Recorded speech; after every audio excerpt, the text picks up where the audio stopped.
namaku Laras. Mungkin orang mengenalku sekarang sebagai wanita yang tegar, mandiri, dan kuat berdiri di kaki sendiri.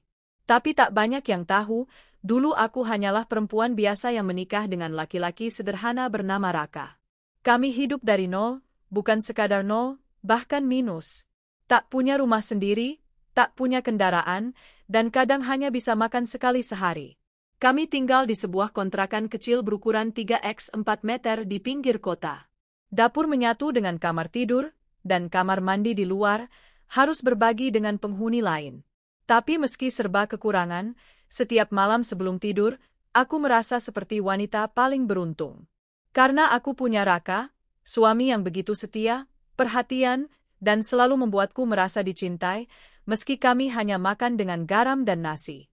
Aku janji, Ras, kalau nanti aku sukses, kamu nggak akan lagi capek-capek bantu jualan kue. Kamu tinggal di rumah yang ada taman belakangnya, dan kita punya dapur besar.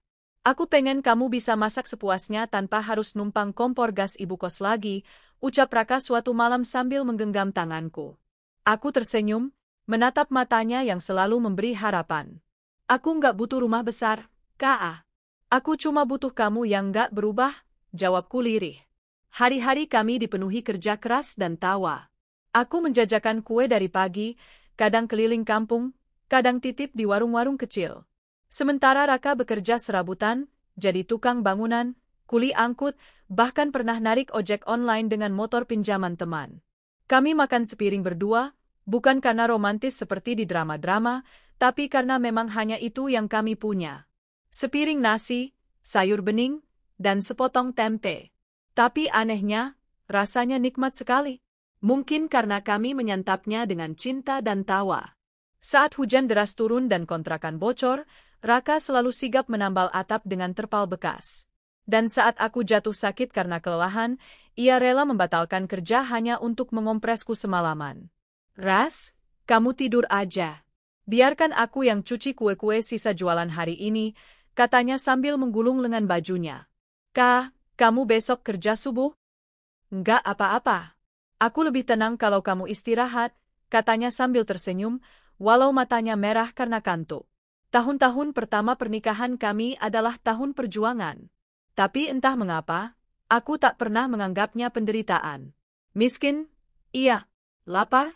Sering. Tapi aku merasa cukup karena aku dicintai sepenuh hati. Setiap malam, kami tidur sambil saling menggenggam tangan. Dan setiap pagi, Raka selalu mencium keningku sebelum berangkat kerja, walau wajahnya penuh debu dan keringat. Doain aku, Ras. Biar hari ini dapat kerja tambahan. Selalu, Kak. Kamu laki-laki hebat. Rezekimu pasti banyak. Kami saling menyemangati, saling menopang. Tak ada yang lebih bahagia dari punya pasangan yang setia mendampingi saat dunia seperti menolak kehadiranmu. Aku masih ingat momen ketika kontrakan kami hampir disegel karena menunggak 3 bulan. Raka memelukku di malam itu, mengusap air mataku sambil berkata, "Aku tahu kamu capek, tapi tolong bertahan sedikit lagi. Aku sedang usahakan proyek dengan teman lama. Kalau ini berhasil, hidup kita mulai membaik." Aku mengangguk, percaya sepenuhnya. Karena satu hal yang aku tahu pasti, Raka bukan hanya suamiku, tapi sahabat dan pelindungku. Beberapa minggu kemudian, keajaiban datang. Proyek kecil Raka untuk renovasi rumah seorang pengusaha berhasil. Dari situ, namanya mulai dikenal, dan ia mulai mendapat kepercayaan mengurus bangunan-bangunan lain. Uang mulai masuk, perlahan tapi pasti. Aku janji, Ras. Ini awalnya. Aku nggak akan lupa sama semua perjuangan kita. Kita bangun semuanya bareng-barengnya, ucapnya sambil memelukku erat. Saat itu, aku menangis. Bukan karena sedih, tapi karena haru. Doa-doa kami mulai terkabul.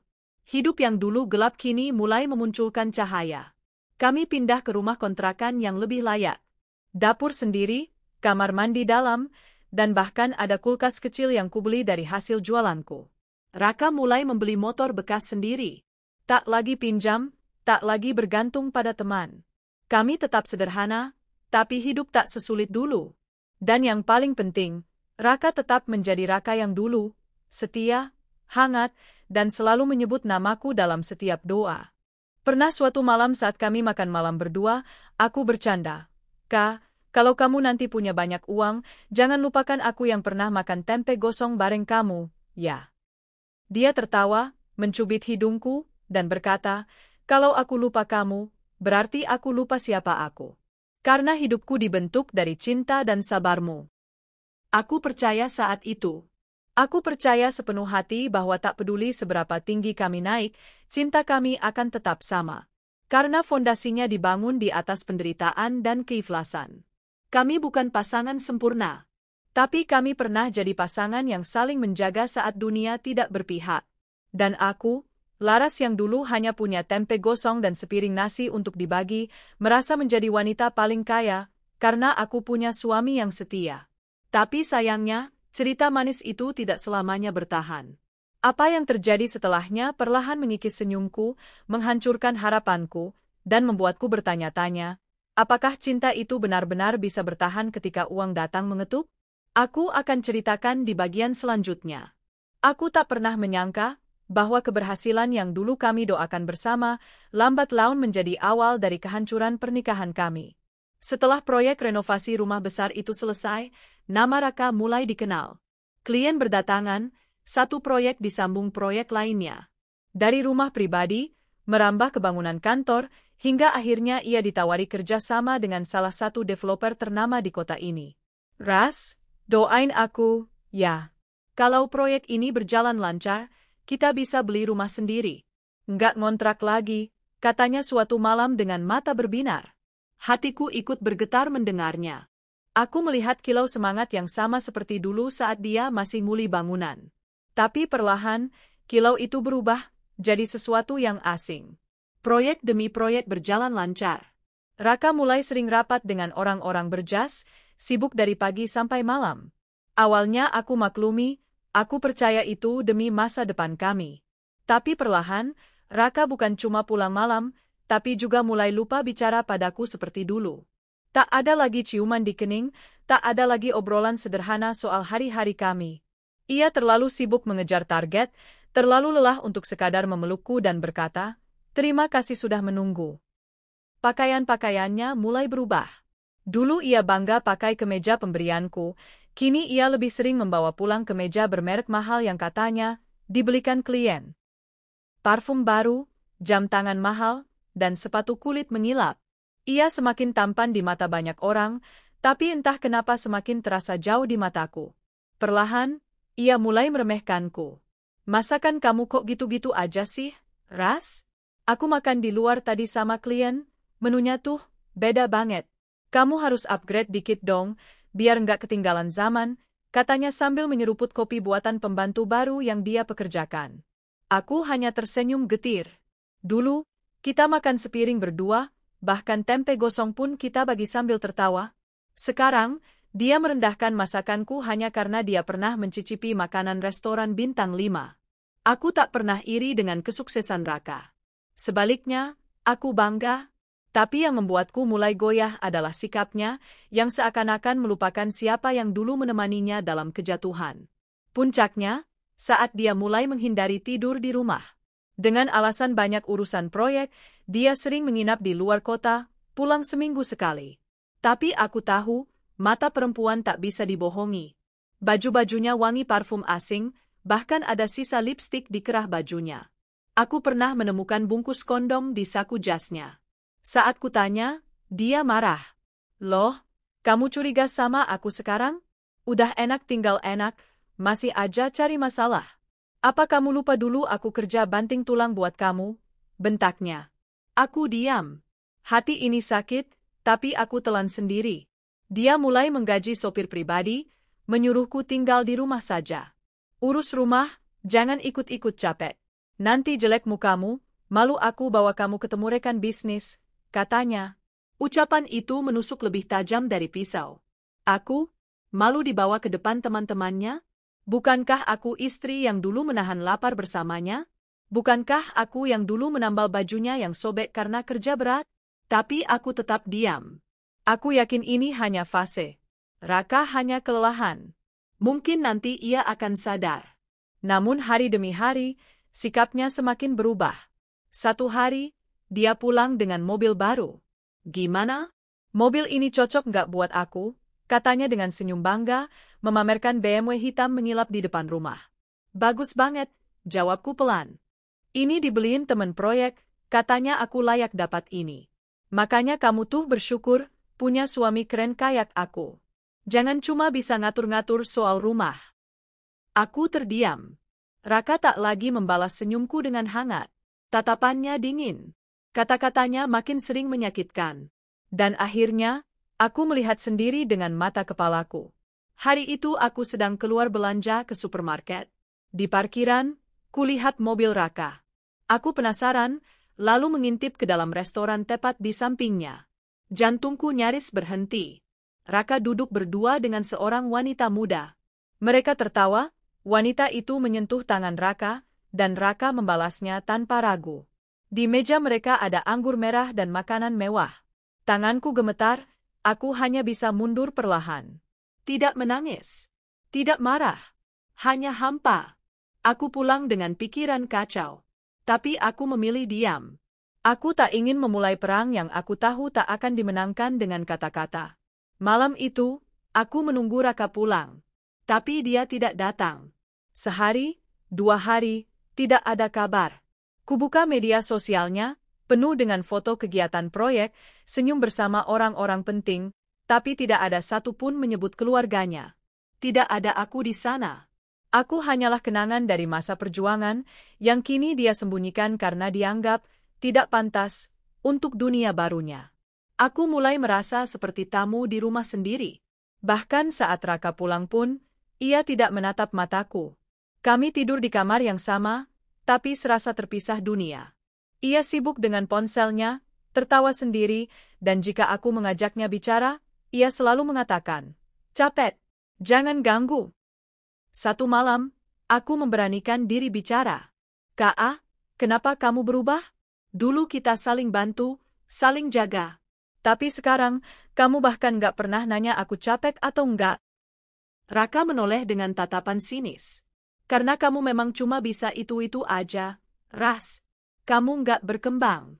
Aku capek lihat kamu masih kayak ibu-ibu kampung, sedangkan hidupku udah berubah." "Jadi, sekarang kamu malu punya istri kayak aku?" tanyaku dengan suara bergetar. Dia berdiri, menatapku dari atas ke bawah. "Bukan malu. Tapi nggak cocok. Dunia aku sekarang beda. Kalau kamu nggak bisa ikut, ya jangan hambat aku. Aku butuh pendamping yang ngerti kehidupan ini. Bukan istri yang bisanya cuma jual kue dan nunggu di rumah." Hatiku remuk. Tapi air mataku tidak keluar. Aku merasa seperti mati dari dalam. Malam itu, aku duduk sendiri di dapur. Dapur yang dulu kami bangun dari sisa uang jualan kue dan upah narik ojek. Aku menatap dinding yang pernah kami cat bersama, penuh tawa. Sekarang, rumah ini bukan lagi rumah. Ini hanya bangunan kosong tempat aku bertahan karena kenangan. Esoknya, aku memutuskan untuk mulai berjualan lagi. Aku tak mau hanya menunggu di rumah menanti diabaikan. Aku kembali membuat kue, membuka pesanan kecil-kecilan lewat media sosial. Tanpa bantuan Raka, tanpa uangnya. Aku hanya ingin menyibukkan diri agar tidak gila oleh kesepian dan pengkhianatan. Dan perlahan, aku mulai menemukan kembali diriku. Setiap pesan dari pelanggan, setiap senyuman orang yang memuji rasa kuenya, menjadi penyemangatku. Aku tak tahu akan jadi apa usahaku ini. Tapi satu hal yang aku tahu, aku tak bisa terus menunggu suami yang sudah tak menganggapku ada. Raka tak tahu aku mulai jualan lagi. Mungkin dia tak peduli. Atau mungkin, dia terlalu sibuk bersama wanita lain. Dan aku mulai mengumpulkan kembali kekuatan yang dulu pernah kujaga untuknya. Kini, aku mulai menjaganya, untuk diriku sendiri. Sebenarnya, aku sudah lama tahu. Hati perempuan punya radar sendiri untuk merasakan kebohongan, bahkan yang paling samar sekalipun. Tapi seperti banyak istri yang masih menggenggam harapan, aku terus menolak kebenaran yang berdiri di depan mata. Namun hari itu, semuanya runtuh. Tak bisa lagi kutahan, tak bisa lagi kuabaikan. Pagi itu, seperti biasa aku sedang mengemas pesanan kue untuk dikirim lewat kurir. Ponsel Raka tertinggal di meja makan. Biasanya ia tak pernah lepas dari benda itu. Tapi hari itu, entah kenapa, ia terburu-buru keluar karena mendapat telepon dari sopir proyek. Aku hanya ingin memindahkan ponsel itu ke kamar, tapi tiba-tiba muncul notifikasi dari aplikasi pesan singkat. Sayang, nanti malam jadi ya? Aku kangen banget. Tanganku spontan membeku. Rasanya seperti disambar petir. Jantungku berdetak lebih cepat, telapak tangan berkeringat dingin. Notifikasi itu diikuti oleh foto selfie seorang wanita muda dengan pakaian terbuka, berpose manja. Aku tahu aku tak boleh mengutak-atik privasi suami, tapi akal sehatku sudah terlempar entah kemana. Jari-jariku membuka pesan-pesan mereka, dan detik itu juga, seluruh duniaku hancur. Kamu manis banget semalam, aku nggak bisa tidur mikirin kamu. Istriku lagi di rumah, tapi cuek aja, dia udah nggak penting sekarang. Kapan kita liburan lagi? Aku kangen dipeluk kamu di villa itu. Mataku panas. Aku berusaha membaca satu persatu pesan itu dengan tenang, tapi air mata sudah jatuh tanpa bisa dibendung. Seluruh isi chat menunjukkan bahwa hubungan mereka bukan sekadar main-main. Mereka telah bersama selama berbulan-bulan, bahkan mungkin lebih lama daripada yang bisa kubayangkan. Aku terduduk di lantai. Kue-kue yang tadi kutata rapi kini berantakan. Napasku sesak, dan dada ini terasa seperti diremas-remas dari dalam. Suamiku, laki-laki yang dulu bersumpah akan menemaniku seumur hidup, telah menginjak-injak cintaku tanpa rasa bersalah. Malamnya, aku tak menunggu lama. Raka pulang seperti biasa, dengan wajah lelah tapi tetap dingin. Tak ada pelukan. Tak ada sapaan hangat. Hanya langkah tergesa menuju kamar. Aku berdiri di depan pintu, menatapnya tanpa suara. Ponsel di tanganku. Bukti pengkhianatan sudah kusiapkan. Saat ia hendak menutup pintu, aku bersuara lirih. Raka, aku mau bicara. Dia mengerutkan dahi, seolah terganggu. Aku capek, Ras. Besok aja kalau mau ngomong. Bukan besok, suaraku meninggi, tak bisa lagi kutahan. Sekarang. Aku mau tahu siapa perempuan itu. Dia membeku. Matanya langsung tertuju pada ponselnya di tanganku. Sorot matanya berubah. Jadi kamu buka-buka HP aku? Jangan balik tanya seolah-olah kamu korban, Kak. Suaraku mulai bergetar. Aku lihat semuanya. Kamu selingkuh. Kamu tidur dengan perempuan lain. Kamu bilang aku sudah nggak penting. Raka menepis tanganku. Jangan dramatis. Kamu tahu kan aku sibuk, tekanan kerja tinggi. Wajar kalau aku butuh pelarian. Pelarian? Aku tertawa getir. Jadi kamu membenarkan pengkhianatanmu dengan alasan tekanan kerja? Aku ini apa buat kamu, K.A.? Aku yang dulu nemenin kamu dari nol. Aku yang dulu tidur di lantai sama kamu, makan seadanya, tetap mencintaimu tanpa syarat. Udah, Ras, bentaknya keras. Jangan ungkit-ungkit masa lalu terus. Sekarang aku sudah di level yang beda. Kamu nggak ngerti dunia aku. Kamu cuma istri rumahan yang kerjanya jualan kue. Nggak cukup buat jadi pendamping seorang Raka yang sekarang. Dad, kata-kata itu lebih menyakitkan dari semua pengkhianatannya. Ia bukan hanya menyelingkuhiku, tapi juga merendahkanku, sebagai istri, sebagai perempuan, sebagai manusia. Aku menatapnya dengan mata yang kini tak lagi berlinang. Semua air mata sudah kering. Yang tersisa hanya amarah dan luka yang tertanam terlalu dalam. Baik, kataku tenang. Mulai malam ini, kamu bebas. Aku nggak akan mengganggu dunia barumu. Dunia yang penuh kebohongan dan perempuan murahan. Tapi ingat satu hal, Kak. Kalau satu hari nanti kamu jatuh, jangan cari aku. Aku sudah cukup disakiti. Aku berbalik menuju kamar, menutup pintu, dan untuk pertama kalinya dalam waktu yang lama, aku tidur dengan tenang. Bukan karena hatiku lega, tapi karena akhirnya aku tahu kebenaran dan aku tidak akan lagi buta oleh harapan palsu. Esoknya, aku pergi ke rumah orang tuaku di kampung untuk menenangkan diri. Aku tidak membawa banyak barang, hanya pakaian secukupnya dan hasil tabunganku dari jualan kue. Aku tak memberitahu Raka. Aku ingin ia merasakan rumah yang sunyi tanpa aku. Beberapa hari di sana, aku mulai berpikir jernih. Bahwa aku tak boleh terus-terusan menjadi korban. Aku harus berdiri sendiri. Aku harus bangkit, bukan demi dia, tapi demi diriku sendiri. Aku mulai berjualan lagi, kini dengan semangat baru. Aku sewa kios kecil di depan pasar, menjual aneka kue buatan tangan yang dulu hanya dijual lewat pesanan. Ternyata, responnya bagus. Banyak yang suka. Bahkan ada pembeli yang ingin menjadi reseller. Aku bekerja dari subuh hingga malam, tapi anehnya, aku tak merasa lelah. Karena kali ini, aku bekerja bukan untuk menyenangkan siapa-siapa. Aku bekerja untuk diriku sendiri. Dari hasil jualanku, aku menyewa rumah kecil di pinggiran kota. Kecil, tapi nyaman. Aku tak membawa banyak barang dari rumah lama. Tak perlu. Aku hanya butuh kedamaian. Raka menghubungiku beberapa kali. Tapi aku tak angkat. Ia bahkan mengirim pesan panjang-panjang. Katanya dia bingung, dia stres, dia merasa aku berlebihan. Tapi tidak sekalipun dia meminta maaf. Tidak sekalipun dia menyadari bahwa yang dia lakukan adalah pengkhianatan. Dan aku tak butuh penjelasan dari orang yang tak bisa menghargai kesetiaan. 3 bulan setelah aku pergi, aku mendapat kabar dari teman lama kami. Raka bangkrut.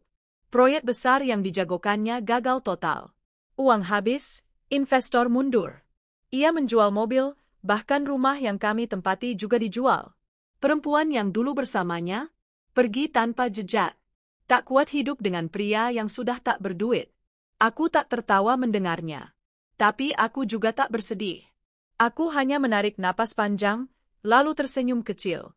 Akhirnya hidup menunjukkan siapa yang kuat dan siapa yang cuma topeng. Hingga hari itu datang. Hari di mana Raka muncul di depan kiosku. Tubuhnya kurus, wajahnya lesu. Tak lagi ada aroma parfum mahal. Hanya sisa-sisa dari laki-laki yang dulu pernah kucintai sepenuh hati. Laras, suaranya parau. Boleh aku bicara? Aku menatapnya tenang. Pelanggan mulai memperhatikanku, tapi aku tak peduli. Aku cuma mau bilang aku salah. Aku terlalu sombong.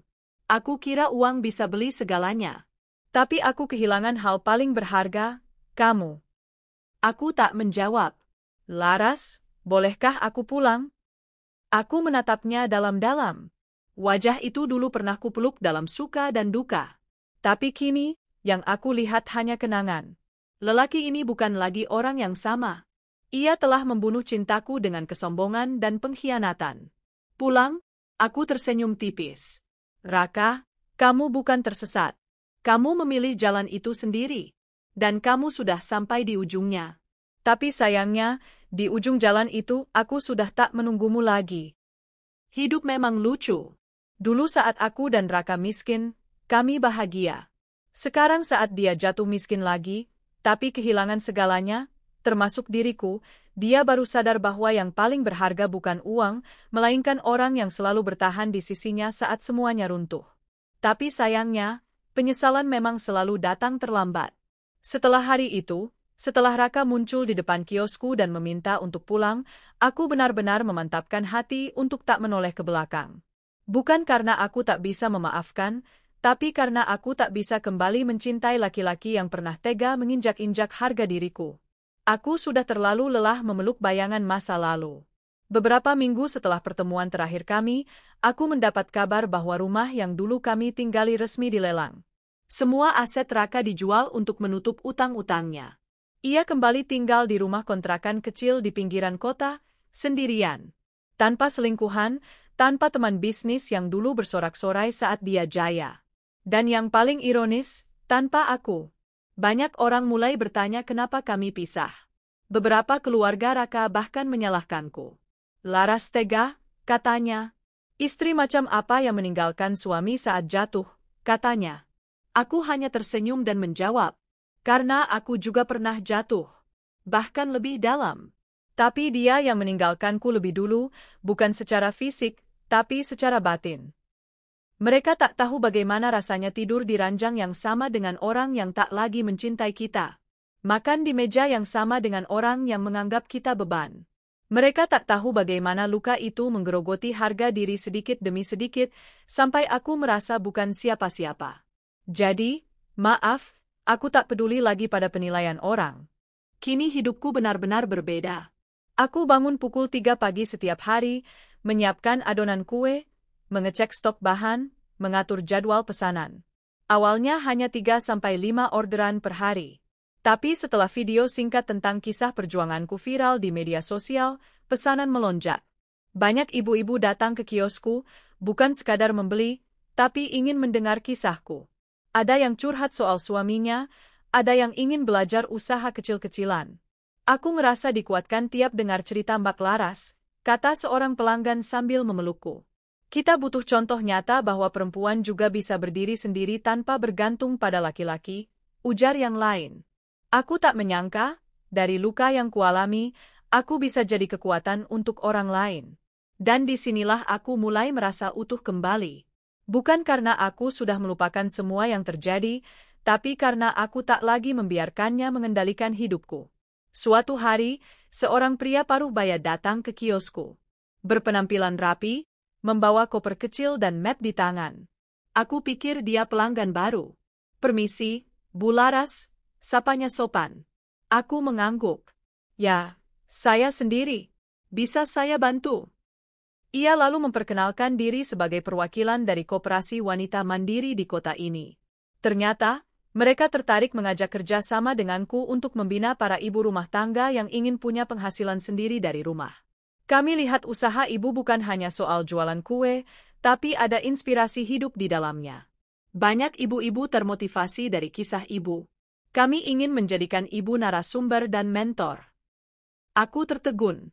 Tak pernah sedikit pun terlintas dalam pikiranku bahwa aku, seorang istri yang pernah dianggap tidak layak mendampingi suami sukses, kini diminta membimbing orang lain. Dengan mata berkaca-kaca, aku mengangguk. Iya, saya bersedia. Kalau kisah saya bisa membantu perempuan lain berdiri, maka saya mau berbagi. Sejak saat itu, hidupku jadi semakin sibuk. Selain tetap berjualan kue, aku mulai mengisi pelatihan dan workshop untuk para ibu-ibu di kampung dan kecamatan sekitar. Aku mengajarkan cara memulai usaha kecil, membuat produk rumahan, bahkan mengatur keuangan keluarga. Aku tak punya gelar tinggi, tapi aku punya pengalaman yang tak bisa dibeli dengan ijazah. Sementara aku sibuk menata ulang hidupku, kabar tentang Raka datang seperti angin, kadang terdengar samar, kadang seperti badai. Katanya dia mulai melamar kerja lagi, tapi tak mudah bagi pria yang dulu terlalu sombong untuk mau merendahkan diri. Teman-teman bisnisnya menjauh, mantan selingkuhannya memblokir nomor teleponnya, dan keluarganya sendiri mulai lepas tangan karena malu. Ia mencoba menghubungiku lagi, mengirim pesan-pesan panjang berisi permintaan maaf, permohonan untuk bertemu sekali saja, katanya ingin menjelaskan semuanya. Tapi aku tidak menjawab satu pun pesannya. Aku tak butuh penjelasan dari orang yang sudah menunjukkan siapa dirinya saat berada di atas.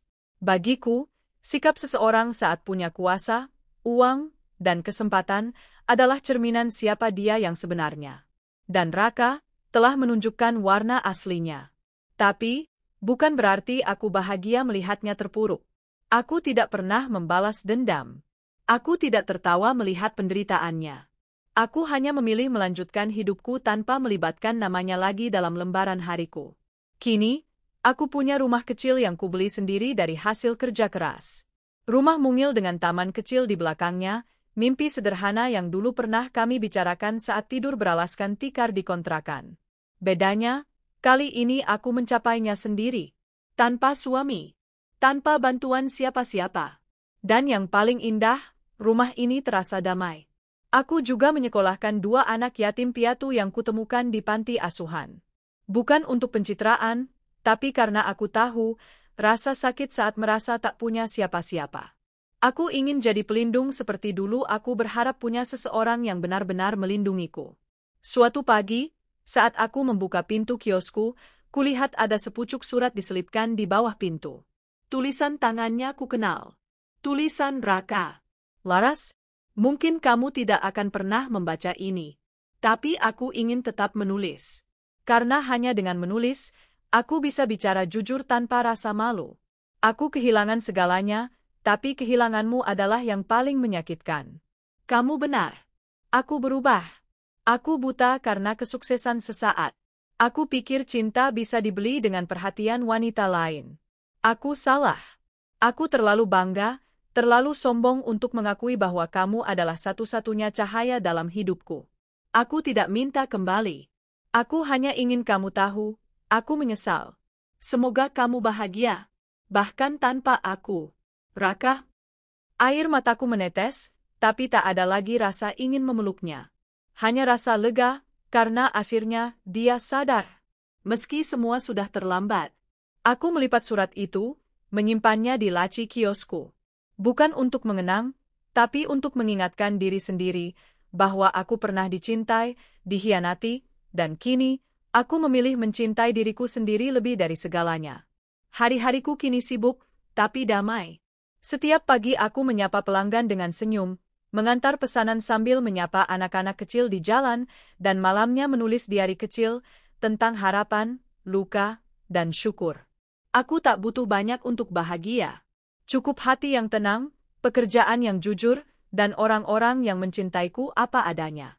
Dan bila suatu hari nanti, Raka melihatku berdiri di podium sebagai pembicara, atau melihat nama usahaku terpampang di media, mungkin dia akan menyesal lebih dalam. Tapi saat itu tiba, aku akan tetap melangkah. Bukan untuk membuatnya menyesal, tapi untuk menunjukkan bahwa seorang wanita yang dihancurkan bisa bangkit dan menjadi lebih kuat dari apapun yang pernah ingin menjatuhkannya. Hari itu, langit mendung. Angin bertiup pelan, mengibaskan kerudungku saat aku berdiri di depan kios kecilku yang kini mulai ramai dikenal. Tapi entah kenapa, hatiku terasa lebih tenang dari biasanya. Mungkin karena pagi itu aku baru saja menolak sebuah telepon dari Raka. Sudah keberapa kalinya, aku tak ingat. Dan kali ini, aku tak merasa bersalah. Dulu, setiap kali dia menelepon setelah aku pergi dari rumahnya, hatiku selalu berperang. Antara ingin mendengarkan penjelasannya, atau menutup semua pintu yang pernah terbuka untuknya. Tapi kini, semuanya terasa jelas. Raka adalah bagian dari masa lalu yang tak akan kubiarkan mencuri masa depanku lagi. Sejak aku benar-benar memutuskan pergi dan tinggal sendiri, aku merasa seperti menemukan diriku yang lama hilang. Laras yang mandiri. Laras yang percaya diri. Laras yang tahu bahwa hidup tak perlu bergantung pada siapapun yang tak tahu cara menghargai. Usahaku berkembang pesat. Bukan karena keberuntungan semata, tapi karena kerja keras, konsistensi, dan kejujuran. Aku mulai menerima pesanan dari luar kota, bahkan beberapa toko roti besar menawarkan kerja sama. Dari hasil jualanku, aku tak hanya mencukupi hidup sendiri, tapi juga mulai menggaji beberapa ibu rumah tangga yang kesulitan ekonomi. Aku ingin mereka tahu bahwa perempuan tak selamanya harus diam saat disakiti. Kita bisa berdiri, kita bisa berdaya. Dan ketika aku berbicara di sebuah acara komunitas perempuan, aku melihat para wanita duduk dengan mata berbinar, menyimak ceritaku yang dulu kupikir hanya akan jadi kisah sedih biasa. Saya pernah diselingkuhi, diremehkan, dihina karena dianggap tak cukup pantas mendampingi suami sukses, ucapku di depan mikrofon. Tapi ketika saya memilih pergi, saya bukan lari. Saya menyelamatkan diri. Dan sekarang saya berdiri di sini bukan sebagai korban, tapi sebagai pemenang. Tepuk tangan mengiringi akhir kalimatku. Dan di barisan paling belakang, aku melihat sesosok lelaki berdiri dalam diam. Raka, pertemuan itu tidak kurencanakan. Setelah acara selesai, dia menghampiriku perlahan. Wajahnya lebih kurus dari terakhir kali kulihat. Matanya cekung, rambutnya mulai beruban. Tapi bukan itu yang mengejutkanku, melainkan kerendahan hati di wajahnya. Sesuatu yang dulu tak pernah kulihat bahkan saat kami masih miskin bersama. Laras, sapanya lirih. Aku tahu, aku nggak layak ada di sini. Tapi aku cuma ingin bilang, kamu luar biasa. Aku hanya diam, menatapnya dengan tatapan tenang. Dulu aku pikir kebahagiaan itu tentang uang, proyek besar, mobil mewah. Tapi setelah semua itu pergi, yang aku ingat cuma kamu. Waktu kita makan sepiring berdua, waktu kamu bantu cuci bajuku malam-malam, waktu kamu mengompresku saat demam. Ia menunduk, suaranya bergetar. Aku bodoh, Ras. Dan sekarang aku cuma bisa melihatmu dari jauh. Kamu bersinar, dan aku hancur. Hatiku terenyuh. Tapi kali ini, aku tidak roboh. Raka, ucapku pelan, kamu memang bodoh. Tapi bukan karena kamu kehilangan aku.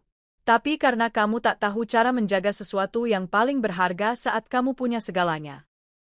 Ia menatapku, matanya basah. Aku nggak minta kembali. Aku cuma pengen kamu tahu, aku menyesal. Aku menarik napas dalam.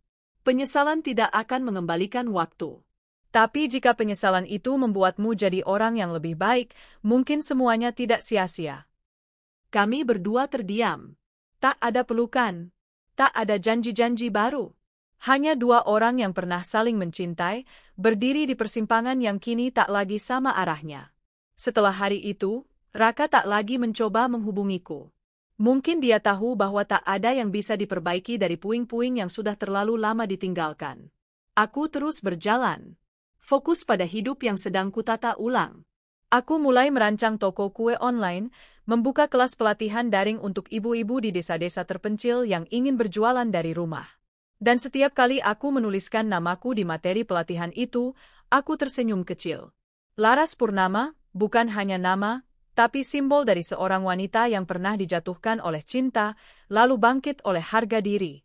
Namun, malam itu, aku menangis.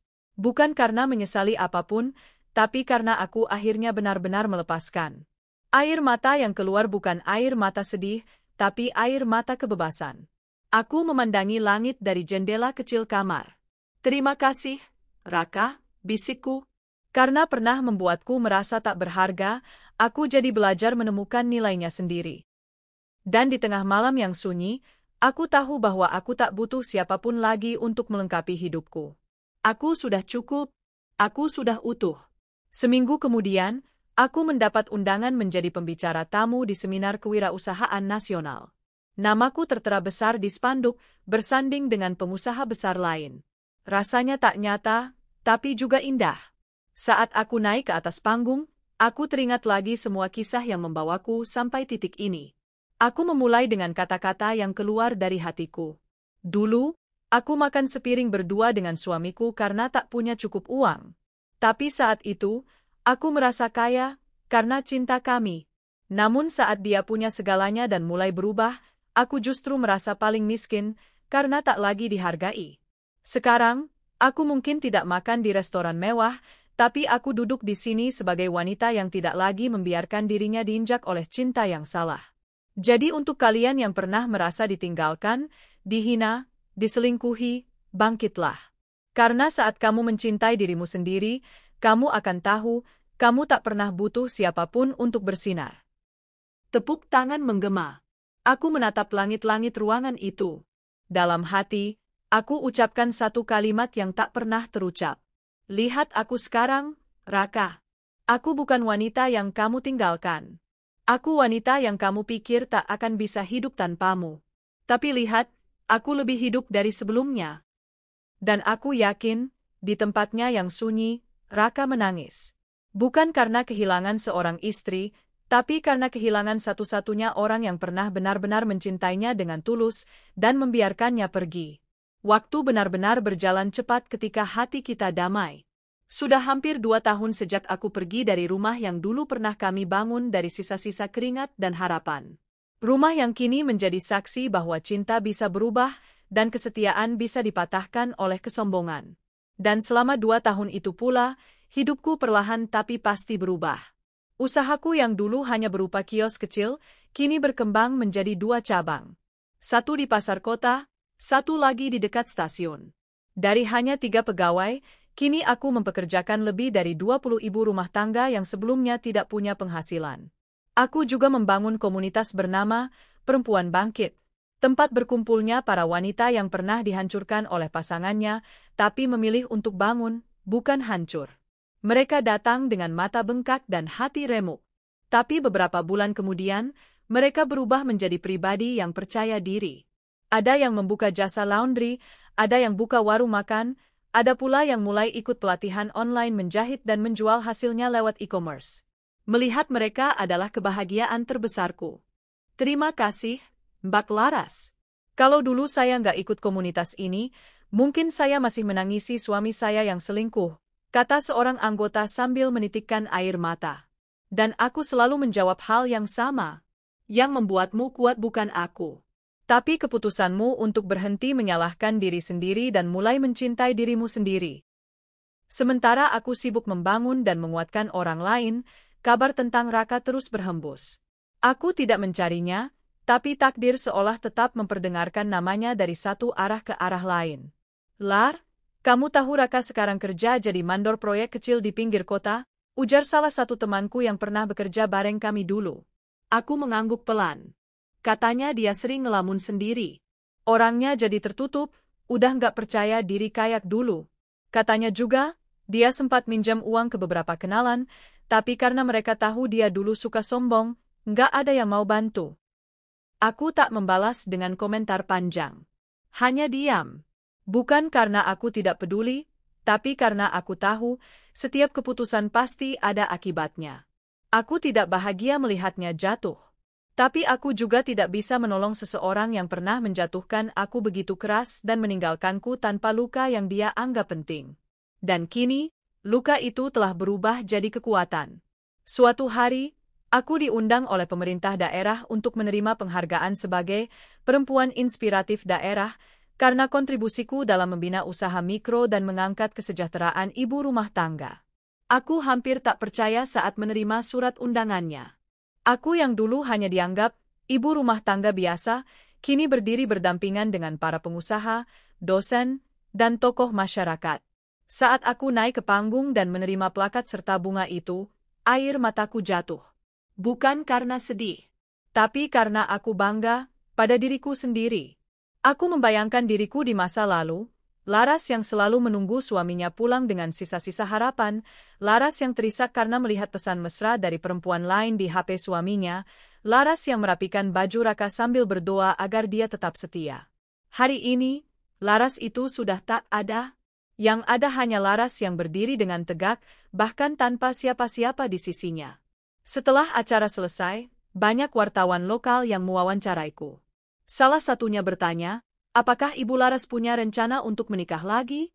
Atau mungkin menjalin hubungan baru? Pertanyaan itu membuatku tersenyum. Aku tidak anti pernikahan, tapi aku tidak pernah menjadikan pernikahan sebagai tujuan utama hidupku. Jika suatu hari Tuhan mengirim seseorang yang bisa mencintai dan menghargai aku dengan tulus, aku akan sambut dengan hati terbuka. Tapi jika tidak pun, aku sudah cukup bahagia dengan diriku sendiri. Jawabanku itu viral.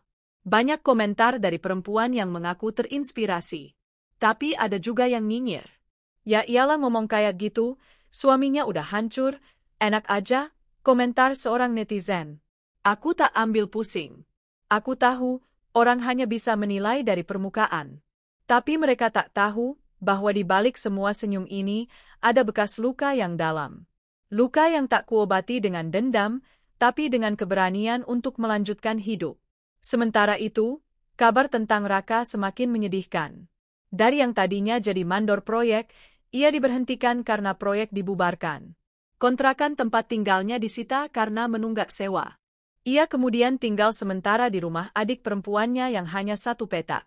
Dulu, Raka adalah laki-laki yang selalu berdiri paling depan saat foto proyek. Selalu bicara lantang, selalu merasa paling benar.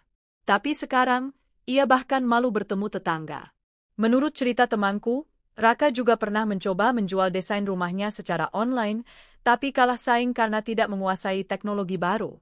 Ia terjebak di antara ego yang dulu dibanggakan dan kenyataan bahwa sekarang ia tidak punya siapa-siapa.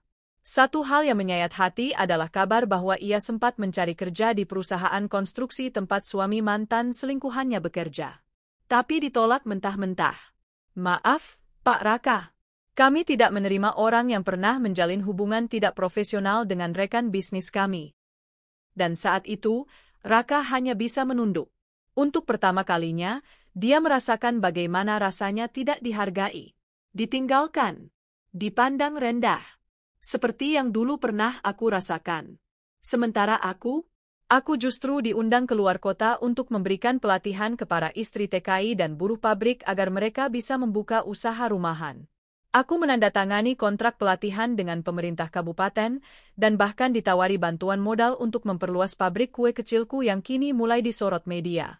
Mimpi-mimpi yang dulu hanya kutulis di buku catatan kecil di dapur sempit, kini mulai menjadi kenyataan satu persatu. Dan aku menjalani semuanya dengan kepala tegak. Bukan untuk pamer. Bukan untuk balas dendam. Tapi karena aku tahu, hidup ini terlalu berharga untuk dihabiskan menangisi seseorang yang bahkan tak pernah melihat nilaimu. Satu malam, aku duduk di teras rumah baruku, rumah mungil 2 lantai hasil kerja kerasku sendiri. Aku memegang secangkir teh hangat sambil memandangi langit malam yang cerah. Lalu ponselku berbunyi. Sebuah pesan WhatsApp masuk. Nomor tak dikenal. Laras, aku hanya ingin bilang, aku bangga padamu. Aku tahu aku tak pantas bilang itu. Tapi aku ingin kau tahu, aku iri. Karena kamu berani. Dan aku, hanya pengecut yang terlalu lama menyesali kesalahan. Semoga kamu selalu bahagia. Raka. Aku menatap layar ponsel beberapa detik. Lalu dengan tenang, kuletakkan di meja. Aku tidak membalas. Karena sekarang aku tahu, tak semua cerita harus diakhiri dengan kembali. Ada yang harus dibiarkan tertinggal, agar kita bisa berjalan lebih ringan ke masa depan. Namaku Laras Purnama. Dulu aku adalah istri dari seorang pria yang pernah kucintai sepenuh hati, Raka. Kami pernah hidup miskin, tapi penuh tawa. Sepiring nasi kami bagi berdua. 1 bungkus mie instan kami masak bersama, lalu menyantapnya dengan penuh syukur di rumah kontrakan sempit yang bahkan atapnya bocor saat hujan. Saat itu, aku bahagia, karena aku punya cinta yang tulus. Suami yang penuh harapan, dan janji yang kurasa tak akan pernah ia ingkari. Tapi ternyata, aku salah. Cinta bisa berubah, hati bisa berpaling, dan janji bisa dibatalkan saat kesuksesan membuat seseorang lupa dari mana dia berasal. Setelah bertahun-tahun hidup dalam luka, aku memilih pergi. Bukan karena aku lemah, tapi karena aku tahu, jika terus bertahan, aku akan kehilangan diriku sendiri. Dan keputusan itu adalah titik balik hidupku.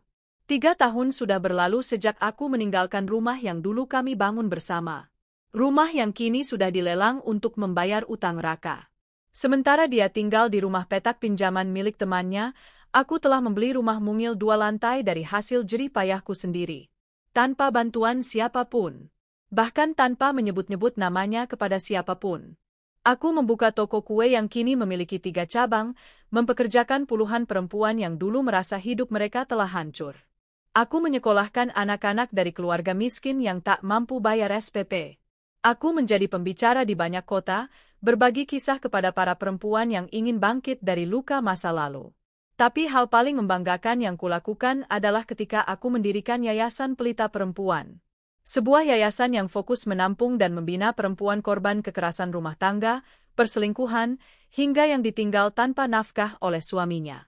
Yayasan ini lahir dari luka-luka yang dulu pernah kupendam sendirian. Aku ingin menjadi pelita bagi mereka yang masih hidup dalam gelap. Karena aku tahu betapa sakitnya merasa sendiri, tak punya siapa-siapa, dan dianggap tak berharga.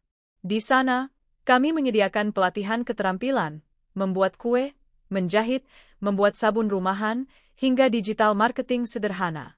Kami juga bekerja sama dengan psikolog untuk memberi pendampingan mental.